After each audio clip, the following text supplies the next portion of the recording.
Fala galera, tudo bem? Aqui é o Vinícius em mais um vídeo. E nesse vídeo nós vamos falar sobre devoção.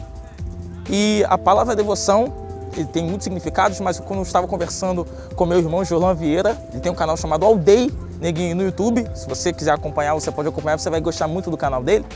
E a gente sempre conversa muito sobre a nossa essência, sobre a essência do ser humano de vencer, de continuar, de ser persistente, de ser vitorioso, de ser corajoso, de ter uma ousadia em relação a algumas circunstâncias da vida.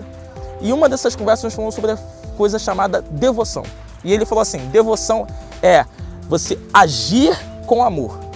E em troca, aquilo volta para você. Então o que você está agindo com amor que quer que você volte para a sua vida? Porque é claro, se você vai plantar, você vai colher.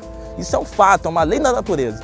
Agora, se você agir com essa devoção no plantar e colher, o que vai haver de resultado na sua vida? Isso é uma coisa que muitas pessoas não conseguem parar para pensar. Mas comece a pensar a partir de hoje. O que realmente eu estou sendo devoto?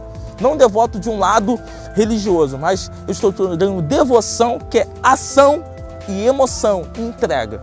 E com certeza, tudo aquilo que você se entregar 100% vai voltar para você. Se você curtiu esse vídeo, bota um curtir aqui nesse vídeo. Se você não curtiu esse vídeo, bota um eu não curti esse vídeo.